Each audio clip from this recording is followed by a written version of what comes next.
What if I told you that I've had this bracelet on for 4 years? What would you think? Some of you might think it's gross. Maybe some of you would just simply think, why? But I just can't seem to take it off. This colorful bracelet is more than just a piece of jewelry. It connects me to a place that has contributed to who I am today. I got this bracelet in 2015, just as I was going into my freshman year of high school. It was the end of my 2-week journey in Costa Rica. What made this trip so special was that I was traveling with a teen service travel group. Although I still got to see the tourist destinations, such as the Arenal volcano, I also got to see the hidden villages, such as the Maleku indigenous tribe. Instead of learning about culture from travel books and trademark sites, I learned from faces and conversations. It was authentic, a new type of travel for me. Don't get me wrong, I spent years staring at the colorful world map, imagining all the places I wanted to visit. I've had vacations with my family that were once-in-a-lifetime experiences, but these were all in my comfort zone. While I've always been grateful for my life and for my privileged opportunities, I was like most 15-year-old girls, naive to what was occurring throughout the world. I not only saw a different side of Costa Rica, but a different side of myself. I realized how much I was missing, and I wanted to break out of my bubble. Since then, I've spent my summers exploring other cultures and destinations: Peru, Mongolia, Thailand, all in unique ways. Each has influenced my life drastically. However, nothing impacted my life more than my trip to Myanmar. And that brings me to my next bracelet. And this one, I've only had on for 2 years now. I traveled to Myanmar in 2017, prior to my junior year. I traveled possessing no knowledge of the country or its customs, and probably couldn't have even pointed it out on a map. Could you? There it is. I ended up in Myanmar because I decided to sign up for a mystery trip, which meant I had zero clue of where I was going. I packed my bag, hopped on the plane, and was ready to venture into the unknown. It didn't take long for me to fall in love with this complex yet beautiful country. From the endless green rice paddies to the glimmering gold of the Shwedagon Pagoda, this country was extraordinary. However, it wasn't necessarily these traits that differentiated Myanmar from the rest in my eyes. For that, I owe to Win, to I'imo, Kya, and so many more. July 4th, 2017 was not a usual 4th of July for me. However, in that foreign place, I'd never been more proud of my identity. I, along with the group I was traveling with, decided to visit a school in the Karen state of Myanmar called Bridge for All. Founded in 2015, Bridge for All is a nonprofit organization that aims to give young adults the opportunity to receive an education. Now, I say the word opportunity because many people in Myanmar are still unable to obtain extensive schooling. This is in part due to the internal unrest that has been occurring in the country for decades. It has not only left people displaced, but unable to receive an education because they must work to provide for their families. For these students, Bridge for All is more than just a school. It is their home. It is their safe haven. When we first arrived at the school, the students welcomed us with open arms and guided us into their classroom. The first thing I noticed was this large whiteboard in the corner of the room. A feeling swept over my body. I knew I was in for something special. After introductions and a tour of their school, we immersed in conversation as we prepared their traditional food for our lunch.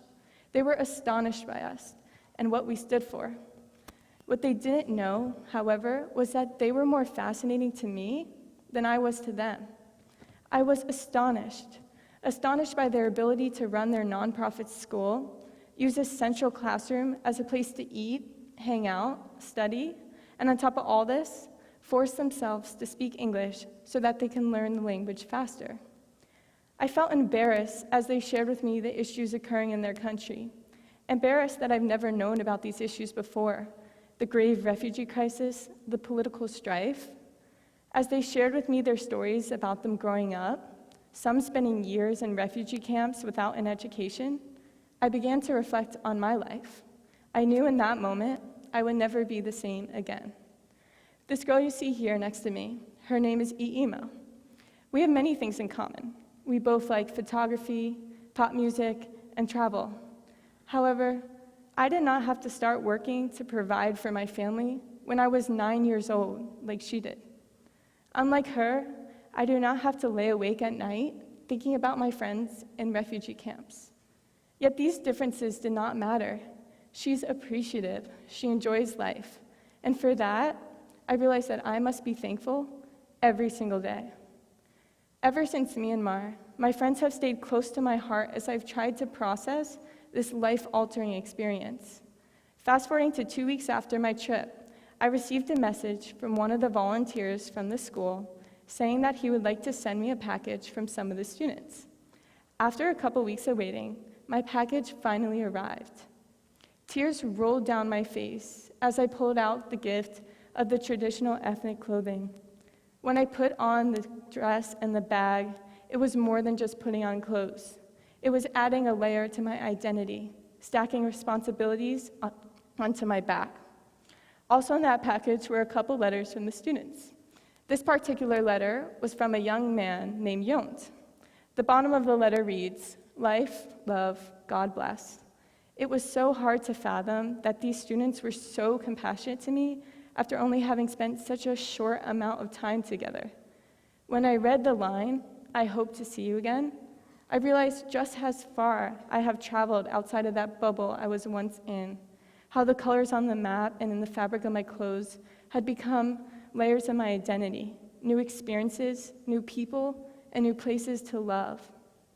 Though I don't get to dream over the colorful world map or wear my dress every single day, I continue to wear these bracelets as a reminder to wear my passion with pride. That is, I strive to spread awareness. I continue to learn about the persecution of the Rohingya and other ethnic groups, give presentations about it in classrooms, and simply talk about it with friends and family. Sometimes I get responses like, "How are you driving any change?" Or, "You talk about this way too much." My answer: if we do not know where it is on a map, there's a good chance that we do not know about the issues occurring in the country. Awareness is the first step. I hope that one day I can make a bigger difference, but it starts today with spreading the message. What I'm here to tell you all today is to wear your identity with pride. After all, we do this all the time. A necklace from a loved one, a pin from our school, a Never Again t-shirt. Whether we realize it or not, these accessories define who we are and what is most important to you. When you find what you are passionate about, whether it's marked by a colorful place on the map or just down the street from your house, speak up, share your story, and share the stories of the people that do not have the platform to do so. I wear the traditional Myanmar clothing as a reminder of my responsibility as a global citizen to step up, speak out, share my perspectives and unique experiences. But those experiences are unique to me and mine to share. It is up to you to go out there, enjoy this beautiful life, explore all the colors of the world available to you, and share your own story. Mine started with a mystery trip, but you don't have to travel to Myanmar to find your purpose. You just have to step outside of your bubble, embrace the colors that speak to you, find your passion, and when you do find your passion, rep it with pride. Thank you.